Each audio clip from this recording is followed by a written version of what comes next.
An accused rapist now suspected of murder.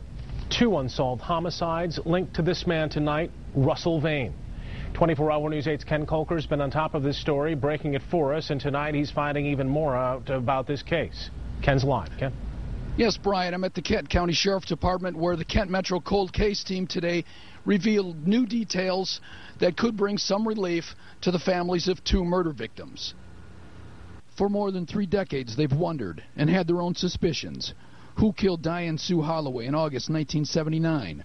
Buried the postal worker's naked body under wood pallets and other rubbish on Grand Rapids' west side. No, it disrupts a home, it disrupts a life, and you think you get over it, but it lingers there. You can't run away from it. You can move, you can try, but your memories stay with you. So it's always there? Yes. The family of Catherine Darling asked similar questions. The 17-year-old mother was found dead in March 1976 at her home on Michigan Street Northeast. Both women strangled. Today they hope they're closer to getting answers. Russell Allen Vane, 58, who once lived in Grand Rapids, identified by the Kent Metro Cold Case Team as a person of interest in their deaths. That name was never brought up. Okay. So it was a total surprise. The Cold Case Team says he was among the last to see both women alive.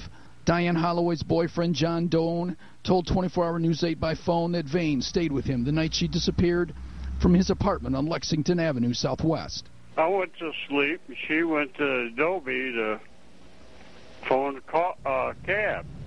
And that's all I know. Darling's brother-in-law, Terry Lee Darling, told us that Vane was a friend of the family, had been involved in a fight at her home the night before she was killed. Vane already is charged with 5 sex crimes, rape and fondling from the late 1970s and early 1980s. 4 of the cases involving girls under age 13. Police say he knew his victims, who ranged in age from 4 to their 20s. Most too afraid to tell anybody. Some told their parents. Some of them did that, and from there it went silent. The adults chose to remain silent because they were fearful. And it seems as though when we're talking to them all this time in 2010, they all shared that same fear of him. The description of Russ Vane is that they were terrified. One of the victims in that crime says she was 8 or 9 years old when Vane sexually assaulted her about 30 years ago. Vane should be in court on April 29th to face those charges. In Grand Rapids, Ken Kolker, 24-Hour News 8.